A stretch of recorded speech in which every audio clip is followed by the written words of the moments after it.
Hello dear. तो कैसे हैं आप सभी? आशा करता हूं कि मस्त होंगे, स्वस्थ होंगे। मैं नवीन आपका स्वागत करता हूं नवीन जीएस एकेडमी के इस न्यू सेशन में। तो साथियों, इस प्रकार के सेशन में हम लोग न्यूज को कवर करते हैं और वैसे न्यूज को कवर करते हैं जो कि झारखंड के लिए बहुत ही ज्यादा जरूरी है। यहाँ के स्टूडेंट्स के लिए और यहाँ के रहने वाले नागरिकों को इसके बारे में जानकारी जरूर रखनी चाहिए। जैसे कि ये प्रभात खबर का न्यूज है, आप लोग देख सकते हैं कि झारखंड में 5 उत्पादों को जीआई टैग देने की हो रही है तैयारी। तो साथियों, किन किन 5 उत्पादों को जीआई टैग देने की तैयारी की जा रही है, उसे जानने से पहले हम लोग छोटी पर महत्वपूर्ण चीजें ये जान लेते हैं कि आखिर जीआई टैग होती क्या है। तो जीआई टैग किसी उत्पाद को दिया जाने वाला एक मान्यता प्रमाण पत्र है कि ये आपका ऑथेंटिक है। ठीक है, इस प्रकार की मान्यता दी जाती है, प्रमाण पत्र जी दी जाती है जीआई टैग में। ठीक है, और ये किसी एक भौगोलिक क्षेत्र को दी जाती है। जैसे इस बार मतलब हम लोग मांग कर रहे हैं झारखंड से 5 चीजों के लिए। तो झारखंड को ऑलरेडी जो है वो सोहराय, जो आपका सोहराय है ना पेंटिंग, उसके लिए मिल चुका है 2021 में। ये अभी इकलौता जीआई टैग है जो झारखंड को मिल चुका है। जैसे बिहार का आपको मखाना याद होगा, मखाना आप लोग खाए भी होंगे, तो बिहार के मखाना को भी जीआई टैग प्राप्त है। तो साथियों, जीआई टैग का मतलब ही यही होता है ना कि उस क्षेत्र के लिए, वो वहां का विशिष्ट जो पहचान है उसके लिए जीआई टैग दिया जाता है। ठीक है, इसे भारतीय कानून के तहत एक्ट 1999 के अनुसार दिया जाता है। ये कानून कब बना? तो 1999 में बना। जीआई टैग का उद्देश्य क्या है? तो इसका उद्देश्य साथियों की विशेष पहचान को बनाना है। अगर जीआई टैग मिल जाता है तो उस क्षेत्र के विशेष पहचान को वो संदर्भित करता है। ठीक है, जैसे यहाँ के सोहराय को मिला है जीआई टैग, तो सोहराय पूरी दुनिया में जहां भी छपेगा या जहां भी इसका नाम लिया जाएगा तो झारखंड का नाम जरूर आएगा। मखाना का नाम अगर हमारे देश में चाहे विभिन्न विश्व के किसी भी कोने में लिया जाएगा तो वहां पे बिहार का नाम जरूर आएगा।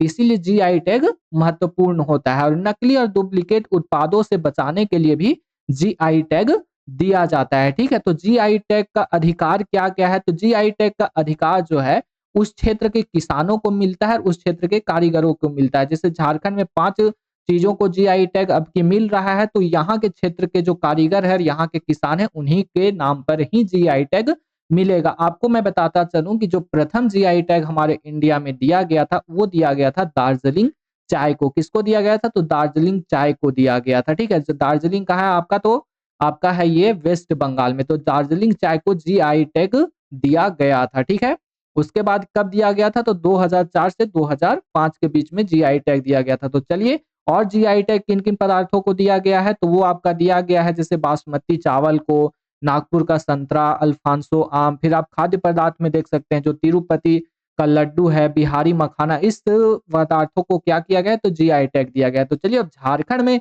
किन किन पदार्थों को जीआई टैग दिया जा रहा है वो हम लोग पढ़ लेते हैं। तो अब झारखंड में सोहराय के बाद सबसे पहले किसको मिला था? तो सोहराय के बाद अन्य उत्पादों के लिए जीआई टैग प्राप्त करने की तैयारी की जा रही है। क्योंकि क्या है ना कि इसको पहले अप्लाई करना होता है। ठीक है, सरकार के सामने अप्लाई करना होता है कि ये जो मेरा पदार्थ है वो विशिष्ट है।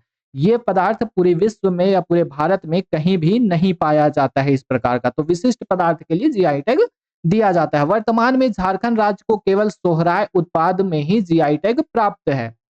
लेकिन अब क्या है कि आप देख सकते हैं कि आदिवासी आभूषण, आदिवासी जो हमारे भाई आदिवासी, झारखंड आदिवासियों का क्षेत्र है, तो यहाँ की जो आदिवासी आभूषण है उसको जीआई टैग मांगा गया है। उसके बाद भगैया सिल्क, कुचाई सिल्क और कौनी शॉल, ये तीनों जो है ना आदिवासी आभूषण के अंतर्गत आते हैं। और आपको पता होना चाहिए कि सिल्क के निर्माण में हमारा झारखंड एक अग्रणी राज्य है। तो इसमें क्या है कि भगैया सिल्क और कुचाई सिल्क को क्या मिल रहा है? तो जीआई टैग मांगने का एकदम जद्दोजहद चल रहा है। ठीक है, आप लोग गूगल पर सर्च भी करके देख सकते हो कि आखिर भगैया सिल्क और कुचाई सिल्क किसे कहा जाता है। बहुत सारे सारे स्टार जो कि बॉलीवुड स्टार हैं या तो फिर आप कह सकते हैं जो अच्छे अच्छे लोग हैं, नामी गिरामी लोग हैं, वो इस प्रकार के सिल्क का साड़ी और कपड़ा भी यूज कर रहे हैं। तो अब इसको क्या है? तो जीआई टैग हम लोग मांग रहे हैं सरकार की तरफ से। अब जीआई टैग इसे माना जा रहा है। उसके बाद है आपका कौनी शॉल के लिए माना गया है। उसके बाद बांस शिल्प है। बांस शिल्प कहने का तात्पर्य है कि जो हमारे झारखंड में बांस से निर्मित वस्तुएं हैं, जैसे टोकरी बनाई जाती है, तो टोकरी हमारे झारखंड में है सो नॉर्मल टोकरी नहीं बनाई जाती है। बहुत सारे कारीगर क्या करते हैं कि बहुत ही अच्छी अच्छी टोकरियों को बनाते हैं, अलग अलग कलर में बनाते हैं। एक मतलब क्या उसको कह सकते हैं, विभिन्न संरचना के साथ बनाते हैं। तो इस प्रकार के जो शिल्प है उसके लिए भी जीआई टैग झारखंड ने मांगा है, ठीक है। और क्या होता है कि ये 10 सालों के लिए जीआई टैग हमें सर्टिफिकेट के रूप में मिल जाता है और इसका क्या है कि उत्पादन भी हम ही लोग कर सकते हैं। अगर जीआई टैग हमें इन 5 ही चीजों के लिए मिल जाएगा तो जो ऑथेंटिक उत्पादन होता है वो कौन करेगा, तो वो सिर्फ झारखंड ही करेगा। जीआई टैग की अवधारणा विश्व व्यापार संगठन द्वारा 1994 में शुरू की गई। ओडिशा की काई चटनी भारत में जीआई टैग पाने वाला नवीनतम खाद्य पदार्थ है। मतलब कुछ दिन पहले खाद्य पदार्थ के रूप में ओडिशा का जीआई टैग मतलब मिला है, वो काई चटनी को मिला है, ठीक है। भारत में जीआई टैग पाने वाला पहला उत्पाद जो था वो था दार्जिलिंग चाय। तो साथियों इस प्रकार का ये न्यूज था। अगर आपको न्यूज पसंद आए तो एक लाइक जरूर कीजिएगा और अगर आप जेटेट के स्टूडेंट हैं, आप मेरे साथ मेरे भाई जो जेटेट देना चाहते हैं, तो प्रैक्टिस सेट इस पे बहुत जल्दी ही स्टार्ट होने वाली है। तो क्लास को आप लोग जरूर लाइक करके सब्सक्राइब कीजिएगा और हमारे साथ जरूर जुड़ जाइए ताकि हम लोग मिलकर जेटेट का तैयारी कर सके। तो चलिए आपका बहुत बहुत धन्यवाद।